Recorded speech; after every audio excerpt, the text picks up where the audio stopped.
Hello students.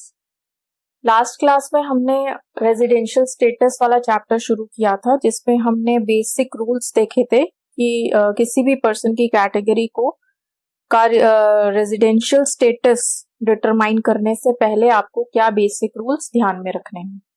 Residential status का meaning मैंने आपको बताया था कि किसी भी पर्सन की कैटेगरी को हम कब बोलेंगे कि वो इंडिया का रेजिडेंट है प्रीवियस ईयर में।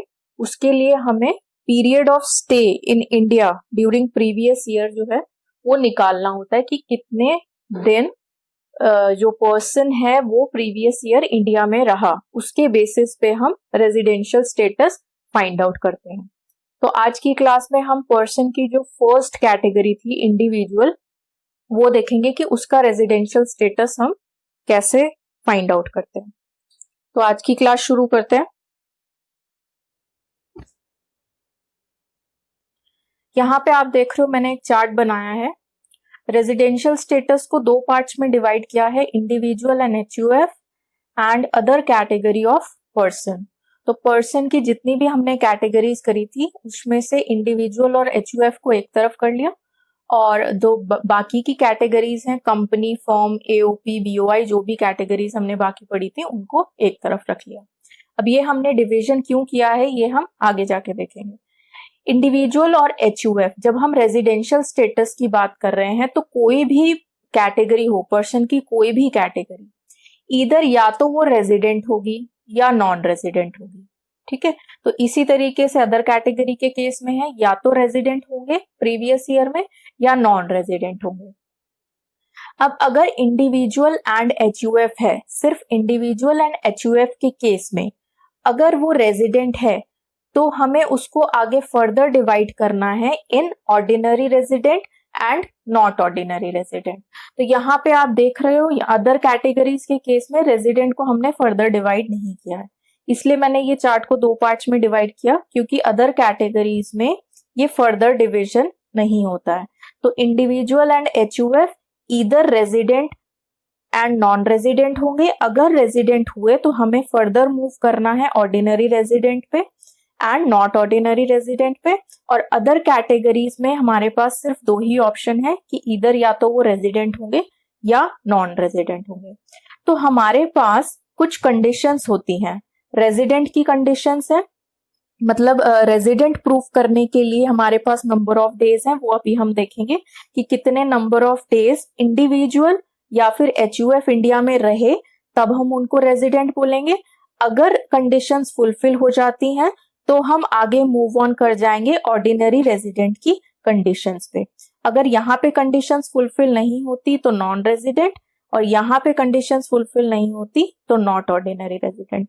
तो कंडीशंस इसके लिए है और इसके लिए है। अगर इनकी कंडीशन फुलफिल नहीं होती हैं तो आप ऑटोमेटिकली यहाँ पे आ जाओगे रेजिडेंट के केस में यहाँ पे, और यहाँ की कंडीशंस फुलफिल ना हो तो ऑर्डिनरी रेजिडेंट के केस में यहाँ पे। ठीक है, अब आप देखो एक और चीज, तो हम ये कह रहे हैं हमारा सीक्वेंस क्या होता है। सबसे पहले आप रेजिडेंशियल स्टेटस फाइंड आउट करते हो। रेजिडेंशियल स्टेटस किस बेसिस पे? Period of stay in India in previous year, कि कोई भी पर्सन की कैटेगरी का प्रीवियस ईयर में इंडिया में पीरियड ऑफ स्टे कितना है। ठीक है, उस बेसिस पे हम उसको रेजिडेंट या फिर नॉन रेजिडेंट बोलेंगे, वो रेजिडेंशियल स्टेटस हो गया। जब आप फाइंड आउट कर लोगे कि ये पर्टिकुलर इंडिविजुअल या एचयूएफ या पर्सन की कोई भी कैटेगरी रेजिडेंट है या नॉन रेजिडेंट है, उसके बेसिस पे आप उसकी टोटल टैक्सेबल इनकम निकालोगे। ये हम पहले की क्लासेस में देख चुके हैं कि टोटल टैक्सेबल इनकम कैसे आता है, 5 हेड्स को इंक्लूड करके, 5 हेड्स जो हमने देखे थे, फिर उसमें से डिडक्शंस लेस करके और फिर आपकी टोटल टैक्सेबल इनकम आती है। तो रेजिडेंशियल स्टेटस के बेसिस पे ही टोटल टैक्सेबल इनकम बनेगी और फिर इस टोटल टैक्सेबल इनकम पे टैक्स लायबिलिटी बनेगी। ठीक है, तो आई होप आपको ये चार्ट कुछ समझ में आ रहा है कि individual and HUF and other categories, individual and HUF को हम देखेंगे कि वो रेजिडेंट है या नहीं है। अगर रेजिडेंट की कंडीशन फुलफिल होंगी तब हम देखेंगे ऑर्डिनरी रेजिडेंट है या नहीं है, और अगर इनकी कंडीशंस फुलफिल नहीं होती हैं तो फिर हम मूव कर जाएंगे नॉन वाली चीज पे। ठीक है, नॉन रेजिडेंट या इसकी फुलफिल ना हो तो नॉट ऑर्डिनरी रेजिडेंट। अब सबसे पहले हम फर्स्ट कैटेगरी ले रहे हैं पर्सन की, जो हमने फर्स्ट कैटेगरी करी थी इंडिविजुअल। तो हम देख रहे हैं residential status of an individual which is defined under section 6 subsection 1 of IT act.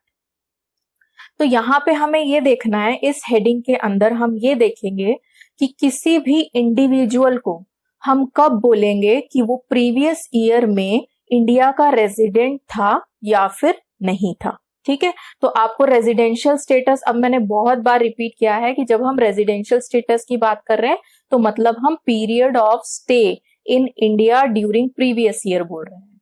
ठीक है, तो हम देखेंगे कि इंडिविजुअल के लिए क्या कंडीशंस हैं, कब हम उसको इंडिया का रेजिडेंट बोलेंगे और कब हम बोलेंगे कि ये इंडिया का रेजिडेंट नहीं है। तो ये चार्ट आप देख समझो। तो हमने चार्ट को दो पार्ट्स में डिवाइड कर लिया, ईदर या तो रेजिडेंट होगा या फिर नॉन रेजिडेंट होगा। ठीक है, अब रेजिडेंट के लिए कंडीशंस क्या है? Any one of the following conditions must be fulfilled. आपके पास दो कंडीशंस है, 1 and 2।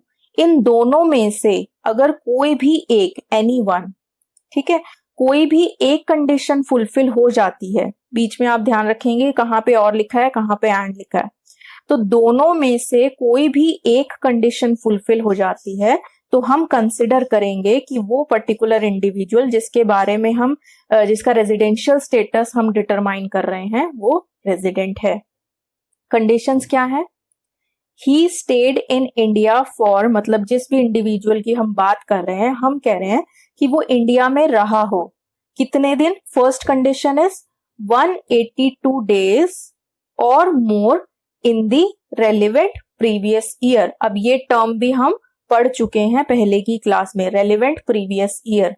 ठीक है, तो अभी हमारे लिए रेलिवेंट प्रीवियस ईयर इज, पता होना चाहिए आपको, 1920।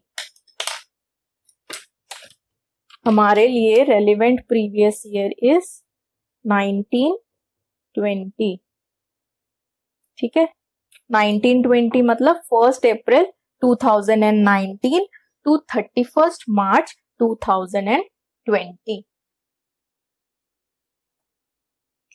तो ये हो गया आपका, वो कह रहा है 182 days जो भी आपका इंडिविजुअल है वो रेलिवेंट प्रीवियस ईयर में, इसका मतलब 1 अप्रैल 19 से लेके 31 मार्च 20 तक इंडिया में 182 days या फिर उससे ज्यादा रहा हो। और हमने बेसिक रूल्स में पढ़ा था कि यहाँ पे कंटिन्यूटी यानी लगातार 182 days रहा हो वो मैटर नहीं करता है, पर्पस, इंडिया में रहने का पर्पस या फिर प्लेस, वो भी मैटर नहीं करता है। ठीक है, तो फर्स्ट कंडीशन ये हो गई।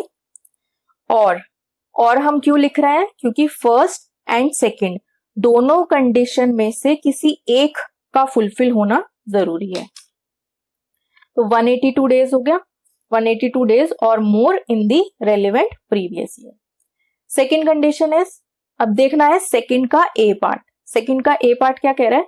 60 days और more in the relevant previous year. इसका मतलब रेलिवेंट प्रीवियस ईयर फिर से वही है आपका 1920।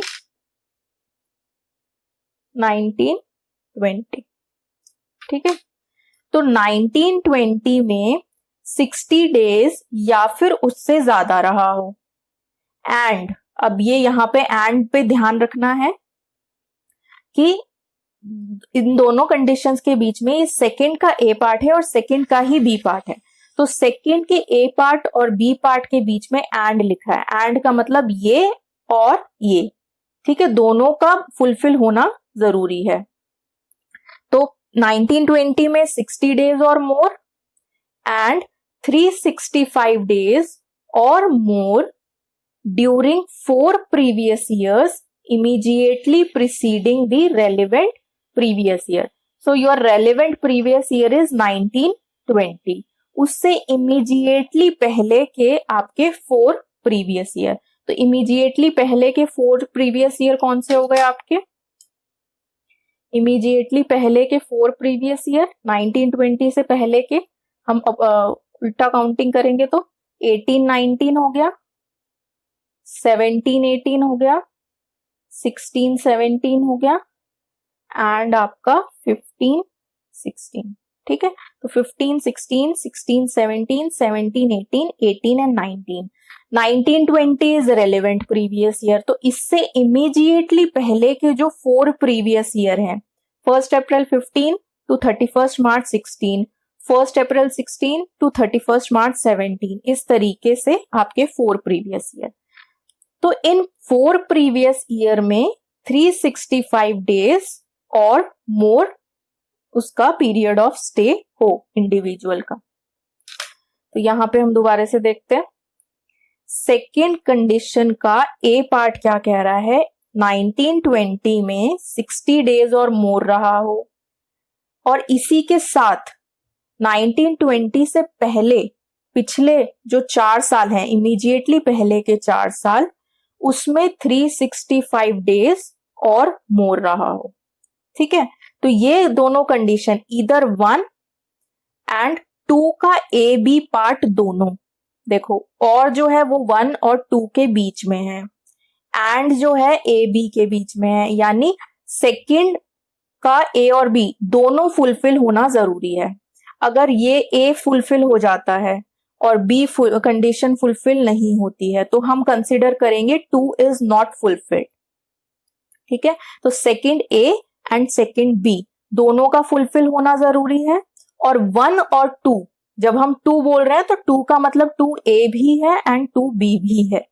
तो 1 और 2 में से कोई एक फुलफिल हो जाए, और 2 को अगर हम कंसिडर करें तो 2A भी और 2B भी दोनों फुलफिल होना चाहिए, ठीक है। तो दोबारा से रिपीट कर रहे हैं, प्रीवियस ईयर में जो आपका रेलिवेंट प्रीवियस ईयर है, किसी भी इंडिविजुअल को हम इंडिया का रेजिडेंट तब बोलेंगे जब वो 1920 में 182 डेज या फिर उससे ज्यादा रहा हो, या फिर और 1920 में 60 डेज और मोर रहा हो, साथ ही साथ 1920 से इमीडिएटली पहले के ये 4 साल, इनमें 365 डेज और मोर रहा हो, ठीक है। तो अगर ये कंडीशंस फुलफिल हो जाती हैं तब हम आगे की कंडीशंस पे ऑर्डिनरी रेजिडेंट पे चले जाएंगे, क्योंकि हमने अभी चार्ट में देखा कि रेजिडेंट को हम आगे फर्दर डिवाइड करते हैं ordinary resident and not ordinary resident में। तो अगर ये कंडीशन फुलफिल हो जाती है तो हम ऑर्डिनरी रेजिडेंट की कंडीशंस पे चले जाएंगे, और अगर ये कंडीशन फुलफिल नहीं होती तो हम सीधा बोल देंगे कि रेजिडेंट जो इंडिविजुअल है वो प्रीवियस ईयर में नॉन रेजिडेंट था। तो नॉट फुलफिल्ड में तो आपको कुछ करना ही नहीं है, सीधा नॉन रेजिडेंट मेंशन कर देना है। लेकिन अगर फुलफिल हो जाती हैं तब आगे और आपको फाइंड आउट करना है पूरा कंप्लीट रेजिडेंशियल स्टेटस। अब यहाँ पे आपके पास थोड़ा सा कॉम्प्लिकेशंस और हैं। कॉम्प्लिकेशंस क्या कहते हैं, when condition number 2 is not applied, यानी कंडीशन नंबर 2 मतलब ये 2 का मतलब 2A एंड 2B बोथ, 2 मतलब ये पूरा, ठीक है। तो कब आपकी ये कंडीशन अप्लाई नहीं होगी, इसका मतलब किन केसेस में आपकी सिर्फ कंडीशन नंबर 1 ही अप्लाई होगी। अगर ये सेटिस्फाइड तो resident, if this is not satisfied then non resident. तो ऐसे कौन से केसेस हैं जब सिर्फ आपको फर्स्ट कंडीशन ही देखनी है, तो हम वो केसेस देखते हैं। पहला केस क्या है, in case of an individual who is a citizen of India, citizen of India की बात हो रही है, मतलब वोटिंग राइट जो है वो इंडिया का है। तो कोई भी इंडिविजुअल अगर वो इंडिया का सिटीजन है and who leaves India in any previous year, ध्यान रखना है यहाँ पे रेलेवेंट प्रीवियस ईयर की बात नहीं हो रही, एनी प्रीवियस ईयर की बात हो रही है। तो अगर कोई इंडिविजुअल जो सिटीजन ऑफ इंडिया है और वो किसी भी प्रीवियस ईयर में इंडिया छोड़ के जाता है, और इंडिया छोड़ने का पर्पस क्या है, एम्प्लॉयमेंट आउटसाइड इंडिया, ठीक है। कोई भी individual who is a citizen of India who leaves India in any previous year, और इंडिया छोड़ने का reason is employment outside India, बाहर जॉब वो करने जा रहा है, तो उस केस में this second condition is not applied. Second वाली कंडीशन नहीं आपको देखनी है। इस पर्टिकुलर इंडिविजुअल के केस में आपको सीधा फर्स्ट कंडीशन देखनी है। अगर ये फुलफिल होगी तो रेजिडेंट आप कंसिडर कर दोगे, अगर फुलफिल नहीं होगी तो नॉन रेजिडेंट। ठीक है। सेकेंड केस क्या कह रहा है? In case of an individual who is a citizen of India and who leaves India in any previous year, Indian citizen है, उसने किसी भी प्रीवियस ईयर में इंडिया वो छोड़ के गया है as a member of the crew of an Indian ship. ठीक है, इंडियन शिप के क्रू मेंबर की तरह वो इंडिया छोड़ के गया है। तो ऐसे इंडिविजुअल के केस में, ये आपको क्वेश्चन में मेंशन होगा, ये कहीं ना कहीं क्वेश्चन में ये मेंशन होगा कि वो एम्प्लॉयमेंट पर्पस के लिए गया है बाहर, या फिर आपका इंडियन शिप का क्रू मेंबर है और वो इंडिया छोड़ के गया है किसी भी प्रीवियस ईयर में।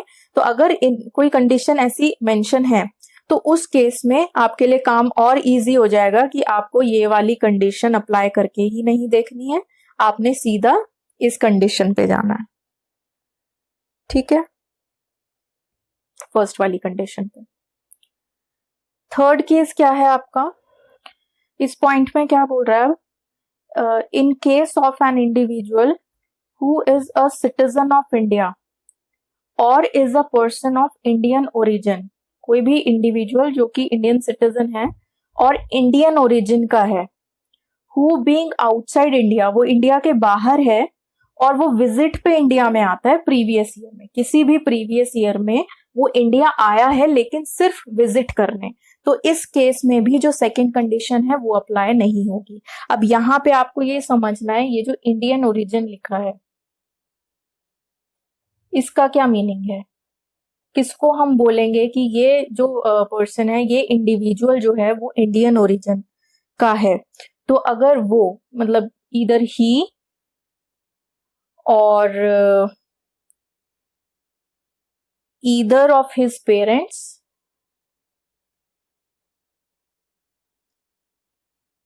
or any of his grandparents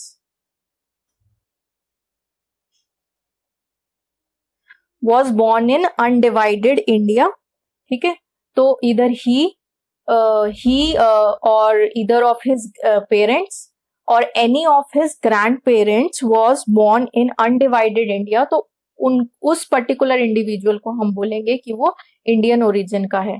तो कोई भी इंडिविजुअल हो जो इंडियन सिटीजन हो या फिर इंडियन ओरिजिन का हो, वो बाहर रह रहा हो, इंडिया से बाहर हो और इंडिया आया हो सिर्फ विजिट करने किसी भी प्रीवियस ईयर में, तो उस केस में second condition will be not applied और उसके लिए हमें सिर्फ फर्स्ट कंडीशन जो है रेजिडेंशियल स्टेटस की वो कंसिडर करनी है।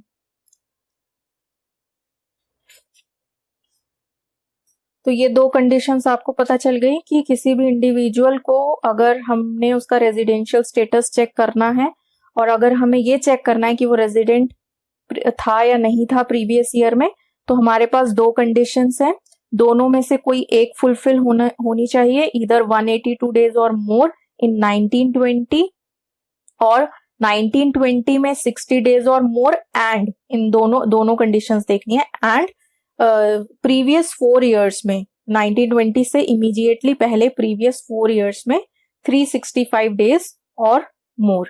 ठीक है, तो इधर दिस और सेकेंड जो कंडीशन है वो दोनों मिला के कंबाइन, दोनों में से कोई भी कंडीशन फुलफिल होती है then we move on to the conditions of ordinary resident.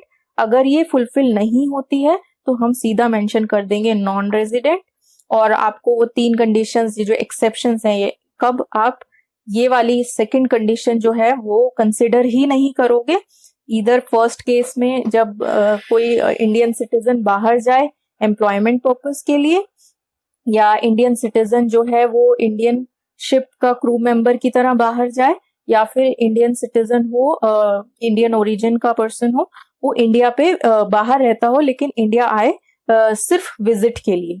तो इन कंडीशंस में आपका जो सेकंड कंडीशन है A and B part, these both conditions will not apply and इस केस में आप सिर्फ जो फर्स्ट पार्ट है उसको कंसिडर करोगे। ठीक है, तो अभी हमने सिर्फ इंडिविजुअल के रेजिडेंट की कंडीशंस देखी हैं।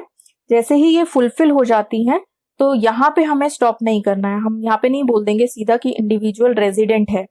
अगर रेजिडेंट होता है तो फिर हमने जो चार्ट में देखा था कि अगर रेजिडेंट होता है, जैसे हमने जो चार्ट देखा,